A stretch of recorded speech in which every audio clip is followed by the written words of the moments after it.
Hello friends, स्वागत है आपका आपके अपने चैनल वीएन स्टडी पर।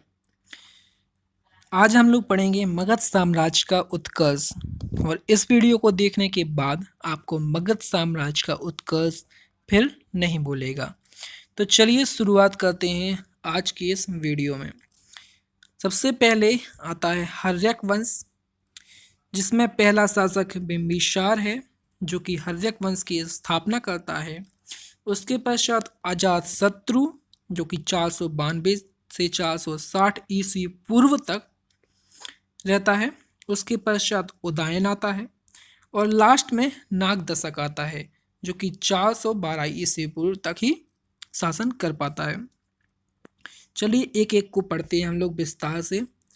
पहला शासक है बिंबिसार। ये जो आप देख पा रहे होंगे ये बिंबिसार का चित्र ही है, ठीक है। तो हम लोग बिंबिसार के बारे में पढ़ेंगे। बिंबिसार अंग राज्य पर विजय प्राप्त करके उसे अपने मगध में मिला लेता है, ठीक है। तो अंग राज्य पर विजय प्राप्त करके कहीं में मिला लेता है, अपने मगध राज्य में, ठीक है।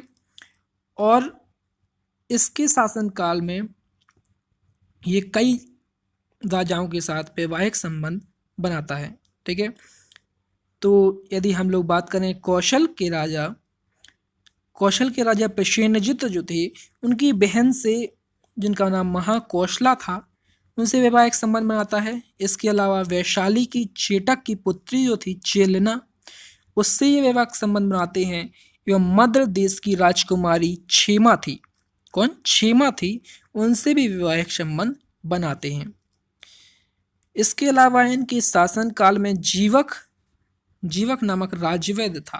तो जीवक राजवैद्य जो था उसको यह न केवल महात्मा बुद्ध की सेवा में बल्कि अवंती के राजा प्रद्योत जब पांडु रोग से ग्रसित होते हैं तो उनकी सेवा में भी उनके इलाज करने के लिए बेचते हैं। और महात्मा बुद्ध के यहाँ इसलिए बेचते हैं क्योंकि यह बुद्ध धर्म का अनुयायी था, ठीक है। इसकी बात की जाए तो इसके जो पुत्र था अजातशत्रु, वह बिंबिसार की अर्थात अपने पिता की हत्या कर देता है। और यह जानबूझकर नहीं करता है, कुछ जगह कहा जाता है कि वह स्वयं आत्महत्या कर लेता है, बट कुछ जगह ऐसा कहा जाता है कि अजातशत्रु बुद्ध के भाई जो देवदत्त थे उनके बहकावे में आकर यह सब करता है, ठीक है। चलिए कुछ भी हो, बात करते हैं हम लोग अजातशत्रु के बारे में। अजातशत्रु को कुणिक भी कहा गया है, इसको कुणिक भी कहा गया है। और यह बहुत ही महान शासक था। इसने काशी, कौशल और वैशाली पर विजय प्राप्त की थी। काशी और कौशल पर विजय प्राप्त करना तो आसान था, पर वैशाली पर विजय प्राप्त करना बहुत आसान नहीं था, अर्थात टेढ़ी खीर थी। तो इस पर विजय प्राप्त करने के लिए इसने कूटनीति रची और अपने मंत्री वश्यकर को वैशाली में भेजा, वहाँ फूट डलवाई और फूट डलवाने के पश्चात ही वह वहाँ पर विजय प्राप्त कर पाया। और अपने युद्धों में सर्वप्रथम इसने रथमूसल और शिलाकंटक का प्रयोग किया। ये जो आप देख रहे होंगे ये रथमूसल और शिलाकंटक है, ये इसी प्रकार दिखाई देते हैं। चलिए चलते हैं इसके पुत्र की ओर जो कि उदयन था। और उदयन भी अपने पिता अर्थात अजातशत्रु की हत्या कर देता है। इस कारण हर्यक वंश को पितृहंता वंश भी कहा जाता है, ठीक है। उदयन जो था वो गंगा और सोन नदी के संगम पर पाटलिपुत्र नगर बसाता है, ठीक है। और पाटलिपुत्र को ही अपनी राजधानी बना लेता है।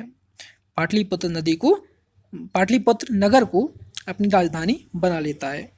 और यह हर्यक वंश का अंतिम शासक नागदशक जो है, ये इसकी जो सेनापति था शिशुनाग, तो इसका सेनापति शिशुनाग नागदशक की हत्या करके इस वंश का अंत कर देता है और एक नए वंश शिशुनाग वंश की स्थापना करता है। तो शिशुनाग वंश का संस्थापक शिशुनाग कहलाता है। और यह वंश 412 से 344 ईस्वी पूर्व तक चलता है। जो शिशुनाग है यह अवंती पर विजय प्राप्त करके भी मगध में मिला लेता है।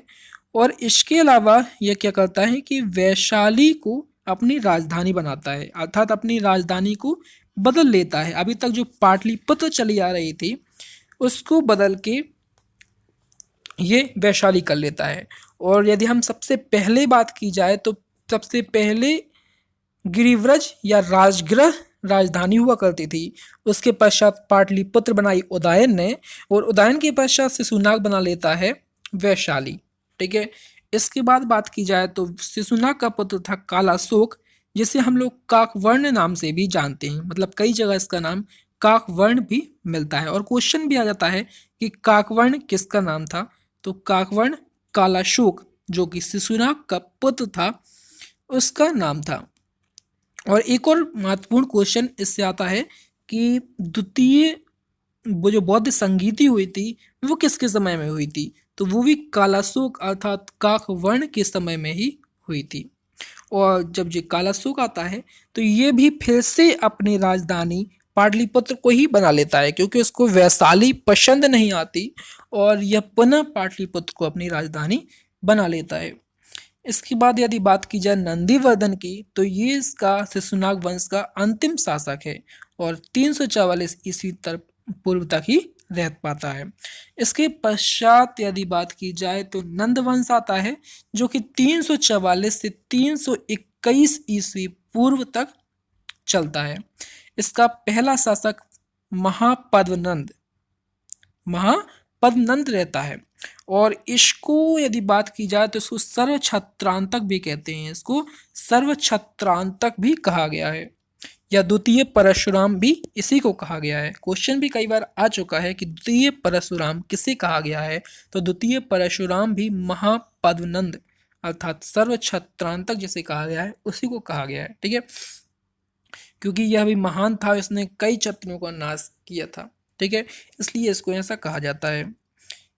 इसके बाद यदि बात की जाए तो घनानंद आता है, और घनानंद ज़्यादा तेज शक्तिशाली नहीं था, लेकिन कहा गया है कि इसके समय ही सिकंदर भारत पर आया था। ठीक है, तो इसने भी सिकंदर को देखा था।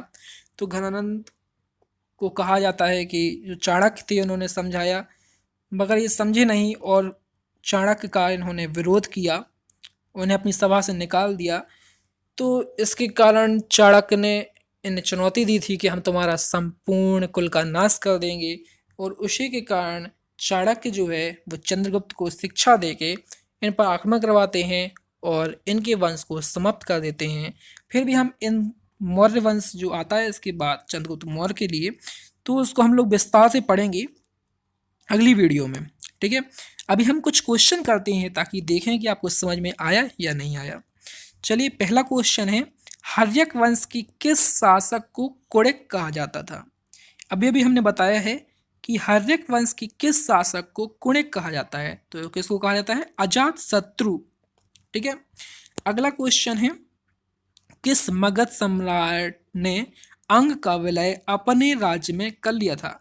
तो अंग राज्य की विजय करके किसने अपने साम्राज्य में मिलाया था, बताया था ना हमने आपको, बिंबिसार ने ही मिलाया था, अपने मगध में ये मिला लेते हैं।